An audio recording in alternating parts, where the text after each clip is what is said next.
Despite the many troubling trends in our media culture, the movie's response to the Iraq War has been, gasp, surprisingly admirable.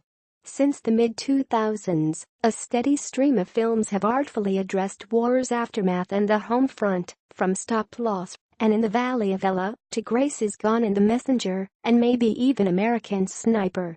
We may not agree with, or even like, all of these works, but they represent serious efforts to depict how the conflict bled out into the world beyond the battlefield.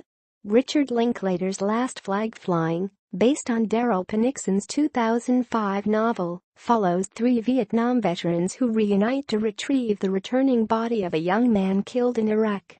As such, it's somber and respectful, and even has a couple of genuinely powerful moments, but none of that's enough to transcend its oppressive dreariness.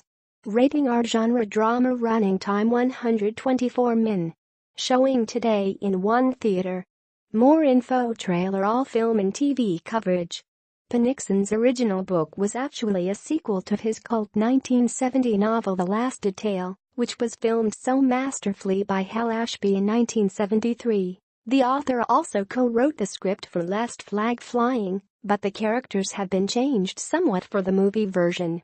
I've not read Ponicsan's books, but there's a world of difference between the Ashby classic's 3 sharply drawn, riveting personalities and the cliché trio of old-timers we find ourselves faced with here.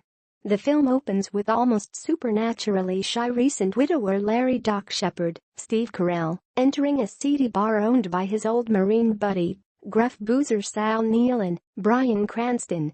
Together, they go to visit another comrade, Richard Mueller, Lawrence Fishburne, a one-time wild man who is now a married pastor and a beacon in his community. The boozer, the priest and the introvert, these are boilerplates rather than characters. And without much to do, they never really come alive. Well, except in a couple of key moments. Doc has reached out to his friends after all these years because he needs their support in facing the unimaginable, greeting his only son Larry Jr.'s coffin as it arrives in the U.S. That's a devastating premise, and Linklater does right by it in the film's most affecting scene, when Doc, sitting in a military hangar with other grieving families, asks to see his son's body. The director's minimalist streak serves him well here, as he keeps his camera at a quiet distance from the unthinkable human tragedy we're witnessing.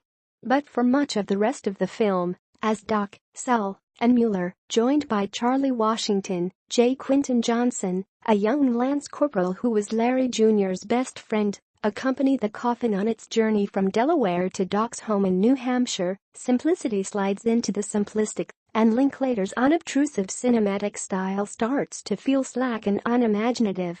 True, he often likes a sense of universal blankness in his characters, perhaps because it allows us to help fill in the void. See, for example, the central character of Boyhood. But sometimes, the void is just too deep.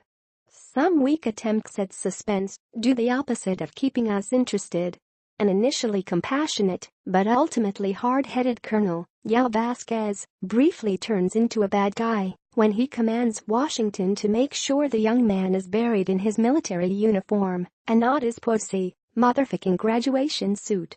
Linklater doesn't really work that conflict through, is he worried it might cheapen the story if he did? So the Colonel's actions just hang there, like a scene accidentally spliced in from a different movie. Maybe it's all intentional. The picture's final moments suggest that it's meant as a tribute to simple people, to good, plain folks who do as they're told, whose interactions are dictated by what is deemed appropriate by the powers that be, and who don't steer far from the accepted path of being. That's the kind of philosophical question that has animated plenty of Linklater efforts in the past. But Last Flag Flying merely hints at the idea without engaging with it, bracketing a couple of stirring scenes with a lot of wan filler. Last Flag Flying is not a bad movie per se. It's just not much of a movie at all.